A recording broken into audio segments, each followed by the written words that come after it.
My name's Kevin. I'm doing the digital dash stuff. This is my third year doing this.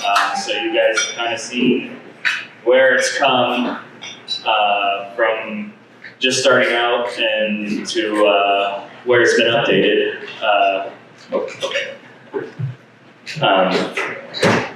As the years have gone on. So since we got a lot of new people here, I did a kind of recap of some of my previous stuff, and then I'm kind of showing where it's gone in the past year since you've seen it last. So my car has been 909. It was built by Ken Krinn. We built it from a bare frame. It's a complete frame-up restoration. And I kind of was able to work on my digital dash stuff as we built it. So some of the stuff never went into my car, like the radio and everything. So I didn't have to tear that out, it just never went back in. So it's kind of a Franken car because it's got parts from all kinds of different cars. We switched the engine and we switched the body. It's got a different frame. It's got a different motor. I think the only thing that's original to the car is the transmission and the interior. So, but it's a good car and it runs good. So it was a good test bed for getting everything working.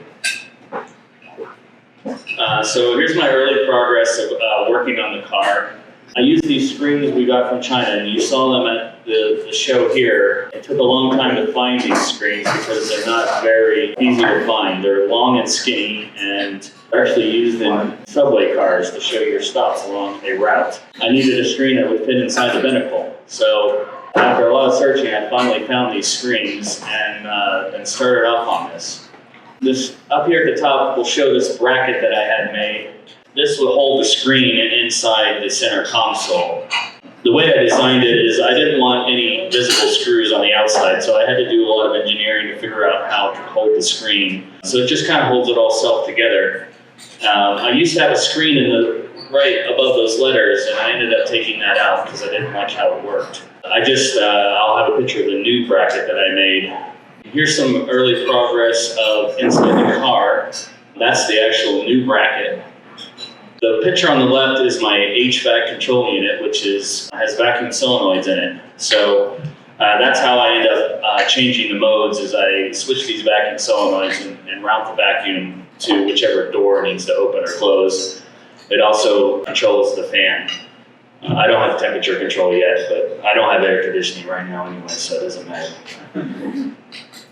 Good thing you're in Ohio. Oh yeah. So in order to get my a place for my electronics to live, I built this rear shelf. It sits on the back luggage partial shelf, and it has on a hinge, and it comes down and closes. So a lot of people don't even realize it's there. It gives me about 1.5 inches to 2 inches of space to put my electronics, and I have an extra storage area. I did some modifications to it and added speakers, and you can see right there on the bottom picture that I've got a little storage area under there and my amp, and all my electronics live there in the middle. The computer that runs the dash runs behind the screen in the center console. This is what the new bracket looks like. The round knob in the middle is a volume control knob. It also changes tracks. The switches along the bottom do windows, headlights, hazards, defrost, interior lighting, and I can change them to do my different functions based on different modes. The switch guards are actually replicas of space shuttle hardware, so they're used for flight simulator people, but I think they came out really good. So I got an idea to make an armrest from that guy over there. I saw his armrest my first year here and wanted to complete my interior, so there's some upholstery guys at work, and I had a bad dash pad that had sun damage, so they cut up the dash pad and upholstered this cover for this center console, so it lifts up and I've got a little bit of storage under there, and that just kind of completes my interior. I also made some cup holders, and that's at the bottom. That's still being revised. I've had some other cup holder ideas, but I had to get that done in like one night before DCS. So it's kind of rushed together, but it does work. Between this year and last year, I completely rewired all my wiring. It was a complete mess. So I went ahead and took everything apart, rewired it, and cleaned it up a lot. And it really made a huge difference in how that looks back there. I added a shore power outlet in the engine compartment, so when I do a show, I can plug it into the wall outlet and run all my monitors and computers and things. I can just switch the battery off. It's not a final design, but it works. It's functional. It just looks a little ugly. I also rewrote my software. When I first started learning how to code, I learned how to code to do this project, and consequently, there's a lot of bad code. When I didn't know how to do something, I figured out how to do it on my own, which sometimes would result in pages and pages of code that could have been done with a single or 2 or 3 lines. So I went back after I've learned more and rewrote a lot of my code. I added stuff like album art that comes from Spotify, color change for the all the dashes that I have, album art on the dash. What you see up there with the gunship is actually an album. I added color changing abilities to my console display, which is the one in the center. And I also added more album art to some of my other dashes. These are all the dashes I have currently working. The one on the top left is the stock DeLorean. They're kind of out of order. The one next to that is the Honda S2000. The one to the middle left is Corvette C4 from the late 80s. The one on the center right is the prototype dash. The one on the bottom left is the Subaru XT Turbo, car from the 80s. And then it's just showing the color changing on the last picture. So everyone wants to know how I acquire data on the car. So my speed sensor, what I did was I got a 16 pulse per rotation sensor and attached it right to the lambda unit. So I'm actually using the angle drive to read my speed. And depending on which dash I'm using, you can actually see the needle wave back and forth very slowly, just like in a regular DeLorean, because it's actually reading it from the angle drive. I couldn't figure out why my digital meters were jumping around so much. Then I realized when I switched to a needle, it was actually speed going up and down like the needle on the DeLorean does. RPM was a little tricky. I used a kit that somebody makes online to count the pulses coming off of the dash connector. That pulses are sent to my main unit, and I calculate the time and work out the RPM values. I'm still working on it, it's still a little buggy, but I only got it working like a week before DCS, so I haven't had a chance to finish it yet. I used a simple resistance value pickup for the oil level, oil PSI, oil fail, brake, and fuel level. So I am getting data directly from the car sending units. I'm not running anything new. I just ran my own wires to them, and I'm reading them directly. Water temp was the same way. It's actually a thermistor, so I was able to download a library for the Arduino and just plug that in, and it worked perfectly. The picture on the left is I used a thermometer to test the water in my reservoir tank, and then that's the reading that it gave. So it's only about 2 degrees off, so it actually is really stable and works really well. This is kind of a schematic of how my system works. I have 5 Arduinos running in the car. The one Arduino is just data acquisition. It just gets data and sends it to the computer and displays it on the gauges. The other large Arduino runs the lights, the turn signals, horn, windows, interior lighting, exterior lighting, just about everything in the car that I've rewired. So when you turn the turn signals on, it's not using a car circuit anymore. It's an actual programmed value that I've used to tell it when to turn on and off. The HVAC has its own Arduino, and that runs the backing zone runs and all that stuff. And there's the joystick controller that does the video game functionality. All this runs on a computer called an Intel NUC. It's an i7 computer. It's small and it has an automotive power supply that will sense when the car is turned off. It'll set a shutdown command to the computer so it'll shut down when you turn the car off, which is something that was vital to keeping my data from getting scrambled every time the power got turned off. Early dashboard testing of all the stuff in the car, which was actually only a couple months before DCS. I was having a major issue with the battery light.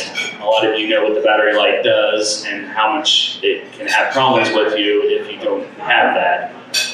By putting the screen in my car, I did not have that battery light. And I don't know if it was just my car, but it would not accept anything else but that instrument cluster being inside. So I took my alternator out, I took it to a local shop and had it modified. So my alternator charges whenever it's turning, and I was able to get rid of that light without having my alternator not charge the battery. So I couldn't run the screens in the car until I had that done, because I had to take the instrument cluster out.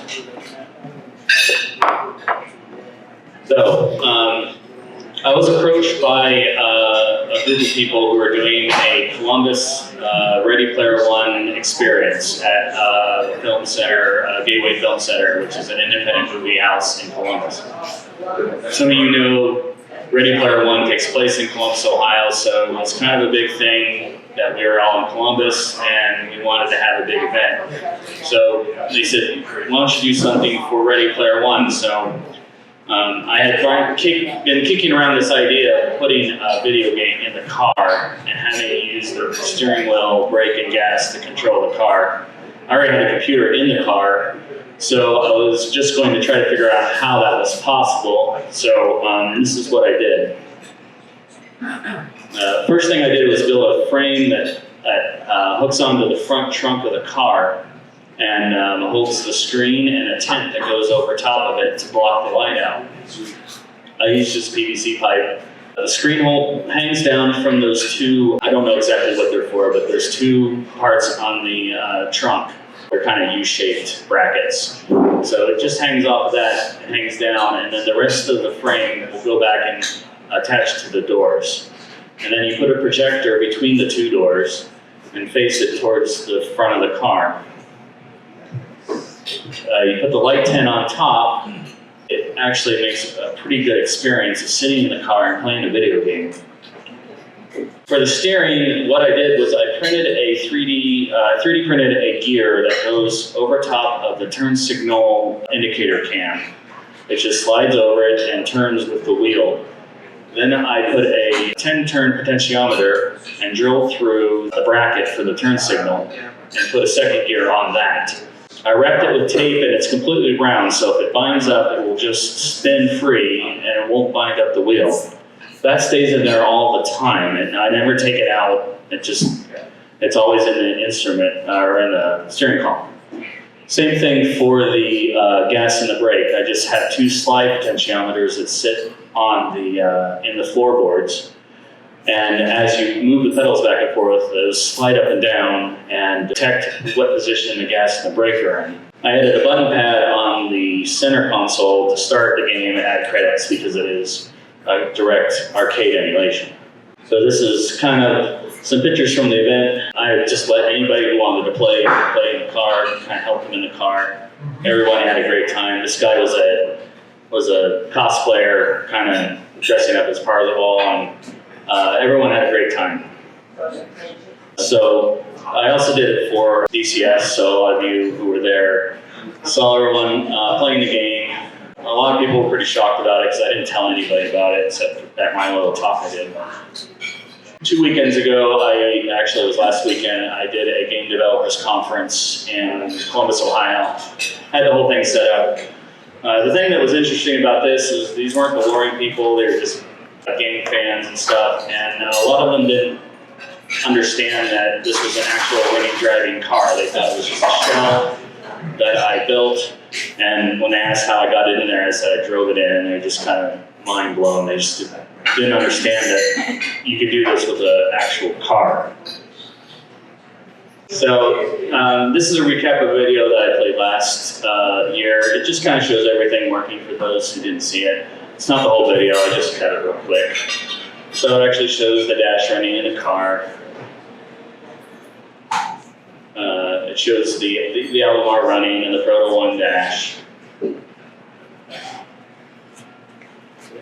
This is my lighting setup, so everything that happens when the lights are running happens on the screen.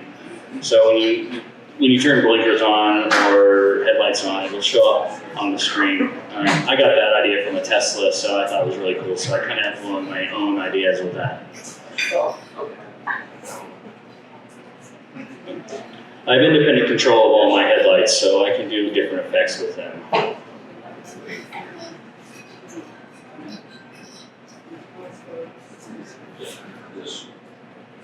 This is just some more video of it running. I'm having a concept battle with my touchscreen monitor.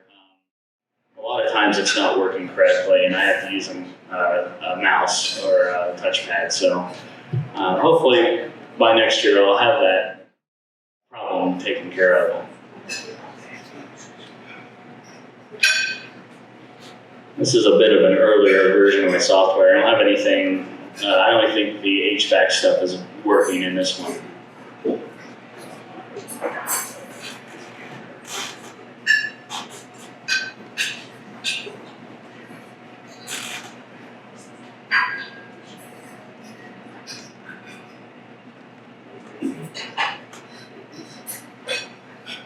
Well, I saw this earlier, so.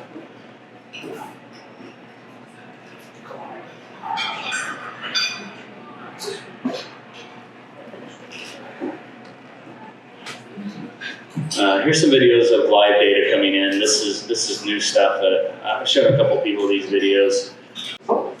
And these were my first videos of actual real data coming into the car. This one, I'll turn the car off in a second. You'll see the oil pressure go down and the light come on. That's all real data that's coming into the car. This was my first speedometer test. You can see the coolant temperature and the oil pressure jumping around really fast. I've smoothed that out, but this was the first test of me actually driving with it. Yeah. And this is my first test with a working tachometer. So this was the first time I actually got it running. It's still not working great, but it's coming there.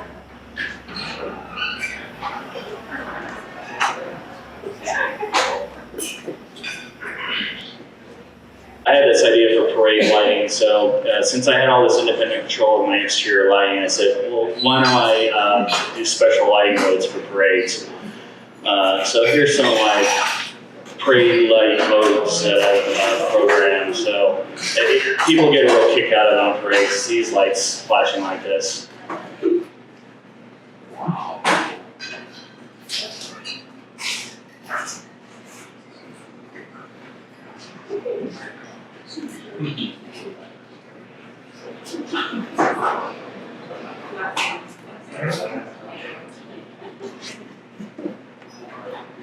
So here's my OutRun video. Here's a video of these lazy Susans I put underneath the wheels. So when you get in the car and move the wheels, you don't feel any of that resistance. It also doesn't tear up the wheels. It makes for a really satisfying experience because there's just enough resistance for it to feel realistic, but not be too hard to turn. So every time I set this up, I have little ramps I put the car up on, and move them onto these turnstiles, and then you can turn the wheel to play the game. This is the gear that's running inside the steering column. So as it moves, it turns that back and forth.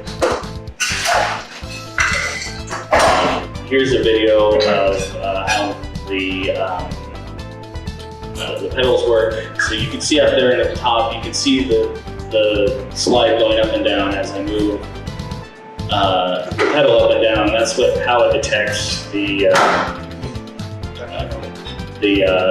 pedal positions. It's loose and moves around for this back that I don't want it to bind up and restrict any kind of movement. So this is some first testing of it, running at home before the event.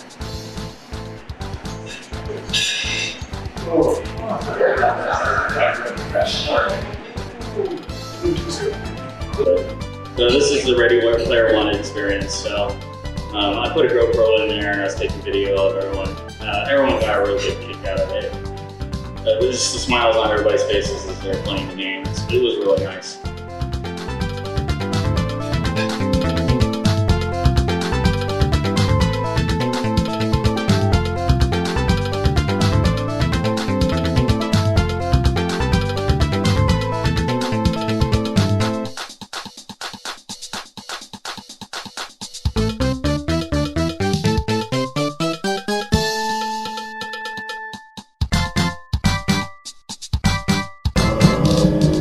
Oh, you suck at this. Oh, shut up. Those box trucks are beating you. Your mom's a box truck. Yeah, she gets there on time.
sir.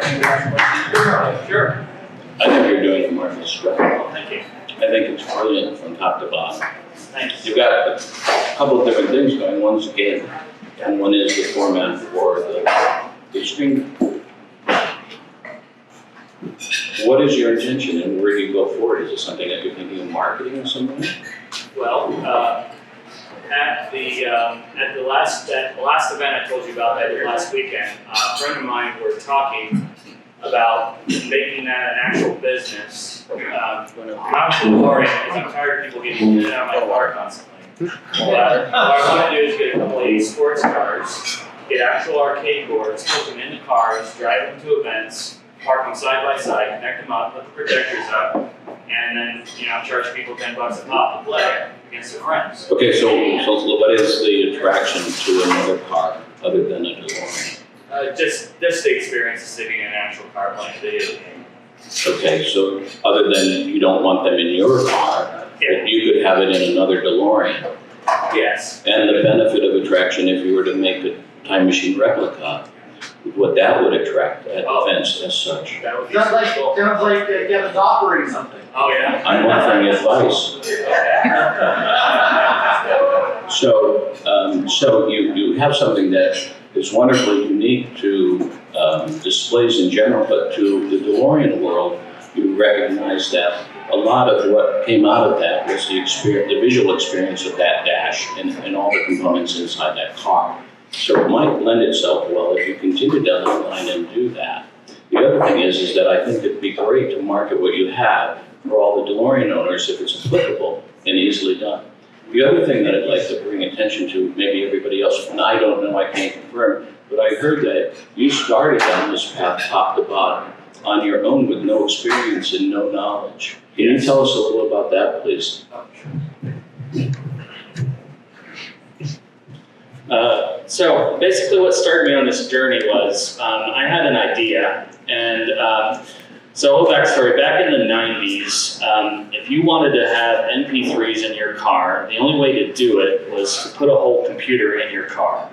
And there was a group of people who used to come up with ways to get computers in cars, and there was a whole culture around it, and they were called carputers. Yep.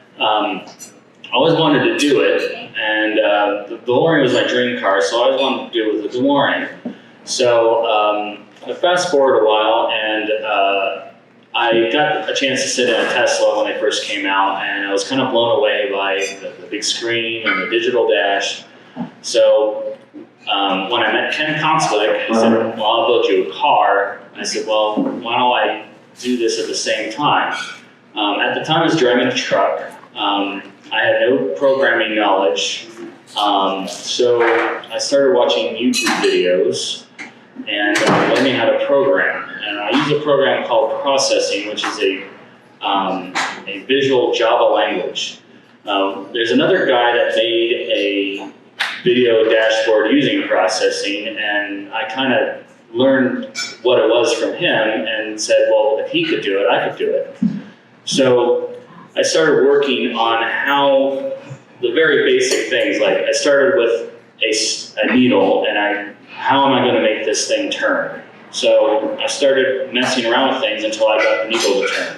So then I could make more needles, and then how do I put text on the screen? How do I make a light up? And I just kept working at it and working at it and working at it, and kind of learned CAD so I could make that bracket. So I kind of watched YouTube videos on how to use CAD. So I'm kind of self-taught, and I actually used this car as a resume. I drove it to a place in Columbus that does specialty vehicles. I said that I don't have any formal knowledge as an electrician, but I did this car, so come out and look at this car. So they come out and look at it and give me a job. So I'm a special vehicle electrician from a truck driver. The doc always says if you put your mind to it, you can accomplish anything, and that's pretty true.